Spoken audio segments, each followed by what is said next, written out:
Alright guys, I hope you guys are doing well. As many of you may know, I am from Nigeria. I am from the Igbo tribe of Nigeria. And I live in Trinidad and Tobago, Caribbean. I've been gradually observing a lot of things that have me excited, pleasantly excited. I realized that some of the slangs or words that Caribbean people use actually originated from some tribe in Africa. For example, Jamaica, they use the word unu a lot. I hear that in a lot of Jamaican music. Unu. Sometimes I will hear something that goes unu doom. I'm like, what? Listen, don't tell me that these people are using our language. And that's part of their everyday word. Hello fam, welcome back to Trending Pulse Worldwide. And if you're new here, my name is Amy, and don't forget to like, subscribe, and stay logged in for more real conversations on culture and connection. Today, we are focusing on something truly fascinating: the influence of the Igbo people of Nigeria on Jamaican Patois, and the deep similarities between these two communities. And we are not comparing or debating, we are just connecting the dots and appreciating how culture travels, survives, and shows up in everyday life. Now, let's continue from where I left. One day I heard it in another song. I said, no, I want to go research. Now, unu in my tribe means all of you. When they say unu bia, meaning all of you come. And when we say unu, it means all of you. When we say unu dum, the dum at the end stresses on the fact that I want all of you to come, that they are calling everyone to come. And Jamaican people use that a lot. I'm like, okay, let me go research. When I did my research, I figured out that unu also mean all of you. I'm like, hold up, how did that happen? Did they borrow it from the tribe?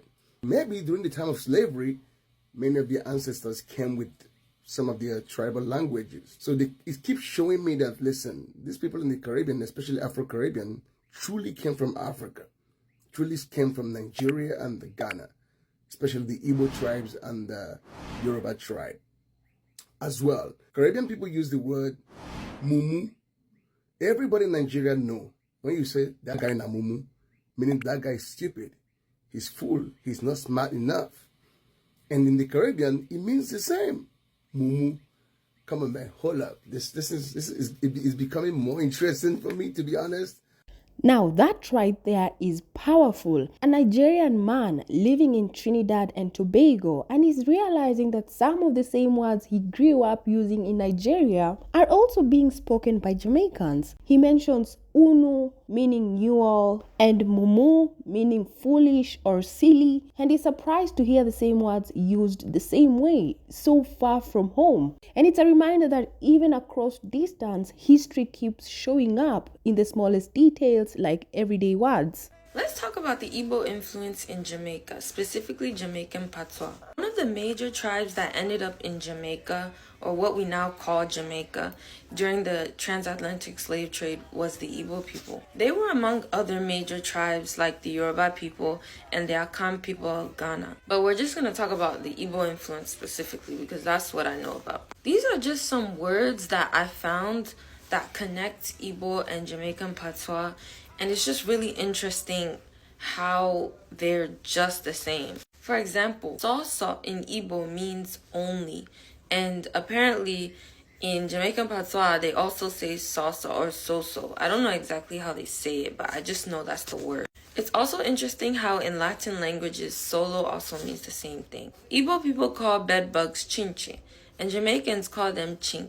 Igbo people say anyuku to describe a greedy person because anyuku literally means big eye. And in Jamaican Patois, they say big eye to describe a greedy person. In Igbo, onuzo literally means the mouth of a door, door mouth. And Jamaicans say door mouth to describe the opening of a door as well. Akara is a bean cake that's eaten in Nigeria and also the Caribbean. And Brazil too. I don't know if y'all know this, but so many Africans who were stolen during the transatlantic slave trade were taken from the region that we now call Nigeria. So it's not shocking when you see a lot of people with Nigerian ancestry when they do a 23andMe or something like that. So ultimately, it all makes sense.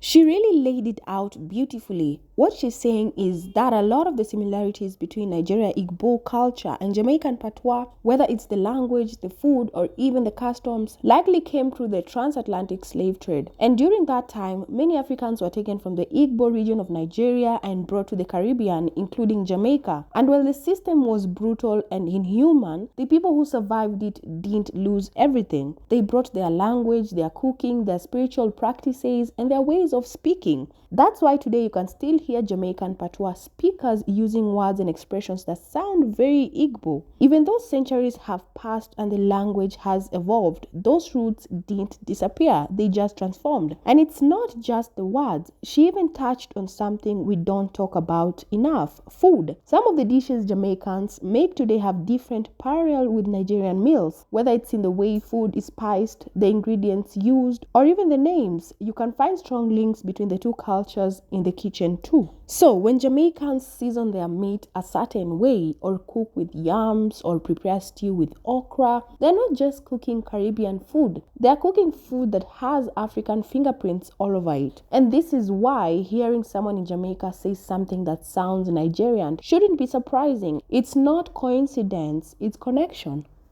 There is no denying the connection between the Igbo descendants of the Caribbean and the Igbos of Nigeria.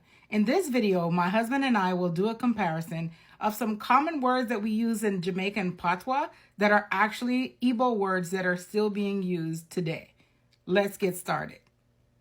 In Igbo, we say dibia.